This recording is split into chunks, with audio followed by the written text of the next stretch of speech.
Imagine working your whole life, raising a family, and protecting a piece of land for nearly a century, only to be told by strangers that you don't belong there anymore. That's exactly what happened to Margaret, a 93-year-old widow who lived quietly on her family's old ranch in what had now become a suburban neighborhood filled with shiny new luxury homes. For Margaret, the ranch wasn't just a patch of land. It was her soul. It was her past, her present, and the last piece of her husband that she still held on to. Her late husband had built the home with his own hands after returning from World War II.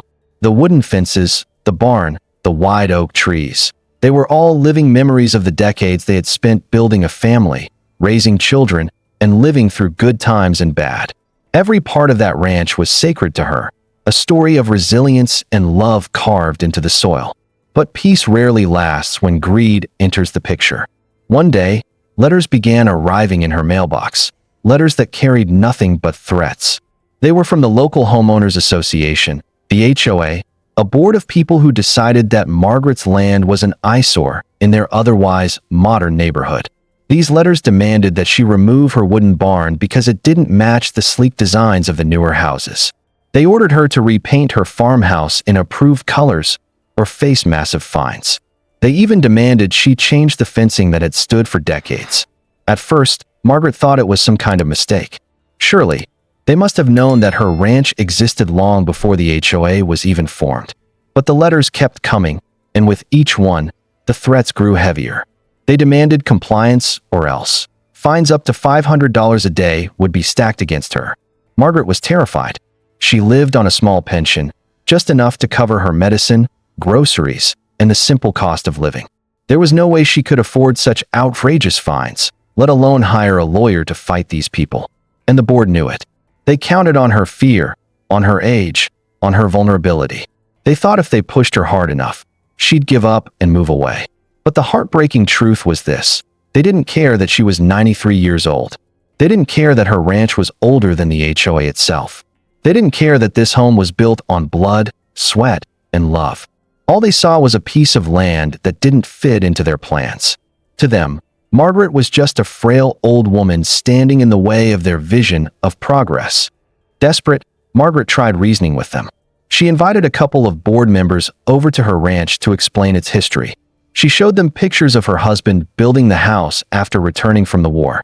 She even pulled out the original property deed, which clearly proved her land was grandfathered in long before the HOA ever existed. Her hope was that maybe, just maybe, they'd show a shred of compassion. But instead, the board members smirked.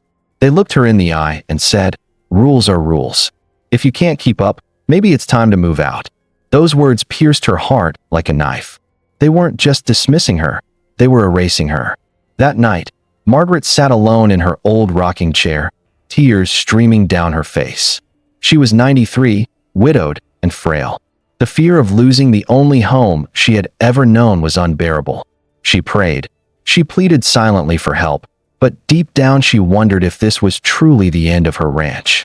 Every creak of the wood, every whistle of the wind outside felt like a goodbye. She was preparing herself for the worst.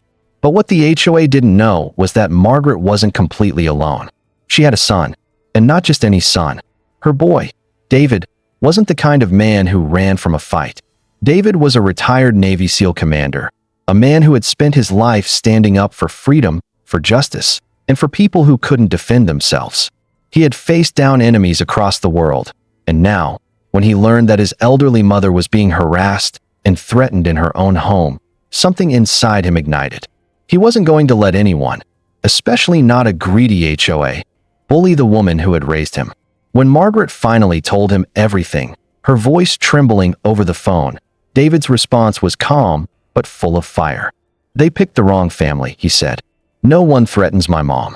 And with that promise, the battle was no longer Margaret's to fight alone. David returned home within days of hearing his mother's trembling voice over the phone. When he stepped onto the familiar dirt road leading up to the ranch, he carried himself with the unmistakable calm of a man who had faced danger head-on but never lost his resolve. He was strong, intimidating in his quiet confidence, and carried the discipline of a soldier paired with the devotion of a son. Margaret's shoulders eased just at the sight of him. For the first time in weeks, She felt she wasn't alone in this fight. David hugged her gently, promising in a low but firm voice, "Don't worry, Mom. I'll handle this." That night, David sat at the old wooden table in the kitchen, spreading out the letters the HOA had mailed. He read every notice, every fine, every threat they had shoved into his mother's mailbox. His eyes narrowed, not with fear, but with sharp focus.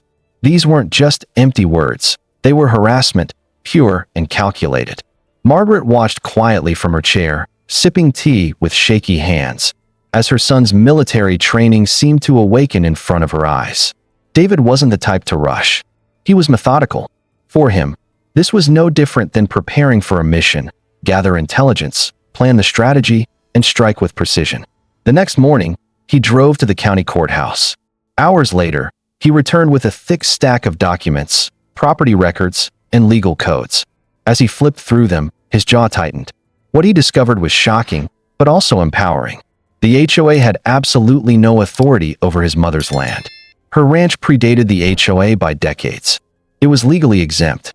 Every single fine they had threatened, every order they had barked, it was all invalid.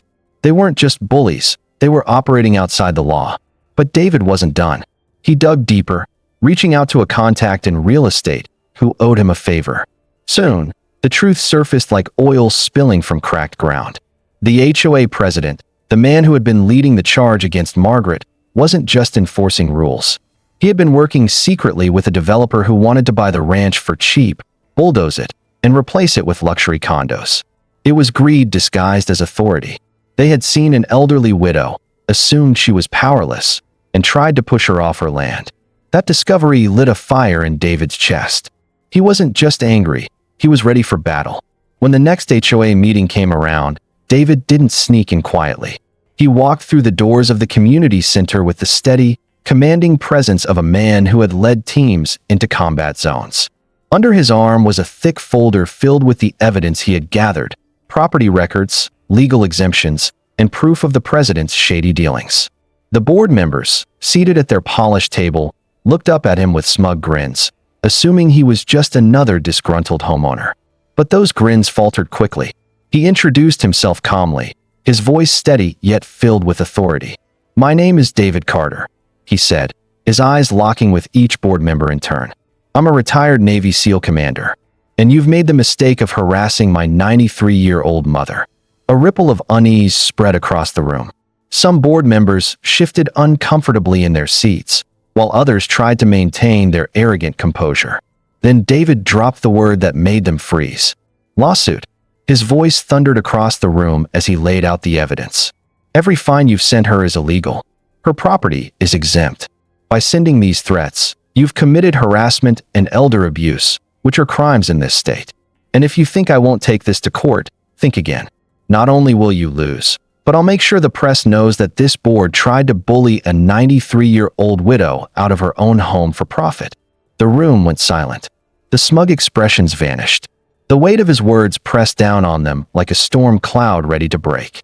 Some board members stammered weak excuses, claiming they didn't know, while others tried to deflect blame onto the president. But David didn't budge. He pulled out the property maps, the grandfather clause documents, and finally, the emails proving the HOA president had been colluding with developers. When he dropped those on the table, the truth detonated like a bomb. By the end of the meeting, the HOA had no choice but to retreat. Not only did they cancel every fine against Margaret, but the corrupt president was forced to resign and was placed under investigation for fraud and misconduct. The board, once so arrogant, now sat in silence, exposed and humiliated. But David didn't stop there. Using his evidence and a few well-placed phone calls, he ensured his mother's ranch was officially registered as a historical property.